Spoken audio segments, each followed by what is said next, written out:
Over the GSA Schedule Program statistics specifically to Federal Fiscal Year 2024. We're just going to do a really basic overview, quick, fast, and only touching on what I would consider the very important sales statistics that you'd want to know. So let's jump in. All right, first off, here's a rundown of the past 5 years. So you're seeing from 2020 to 2024, we've seen a 10% jump in growth, 8%, 12%, 8%. So right around a 10% increase in sales every year. And that has added up to a pretty dramatic, not quite double, but from 47 billion up to 71, almost 72 billion. So GSA sales are going up and up and up. GSA usage is increasing year by year.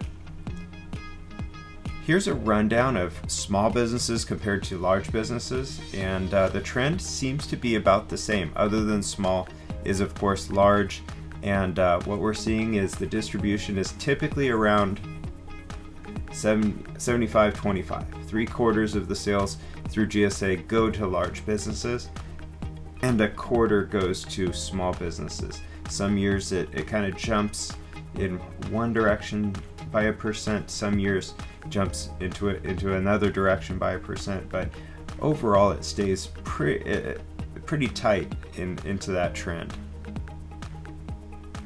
Here's a distribution of the different GSA large categories. There are 12 of them, and you can see from the most sales in 2024 down to the category with the least amount of sales.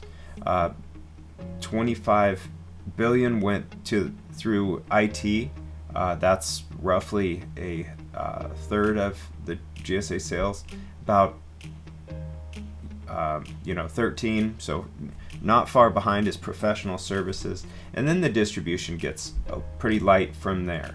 Not to say 1.4, 1.3 billion is not a lot. And what I have found is that the more dollars that flow through GSA into a specific large category, the more competitive that large category is, and ultimately you can make just as much on average as in IT as you can in furniture, just because the competition seems to lessen when the sales lessen. All right, and then the final slide here, I just wanted to give you kind of a rundown. This is what I consider to be actually one of the more important statistics, and it's actually a calculation. If you take the GSA sales, you divide it by the number of GSA vendors, so we're talking about 72 billion divided by about 50,000. What we get is 1.4, and that's 1.4 million, and that is the average sales through GSA by vendor.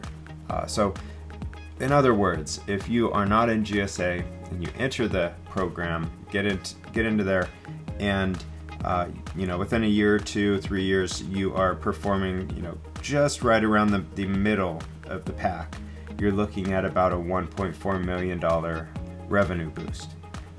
And that about comes to the end of it. Hopefully you found this valuable. If you have any questions or want to talk further, go ahead and sign up below for an appointment, and don't forget to like and subscribe to continue getting really helpful material like this.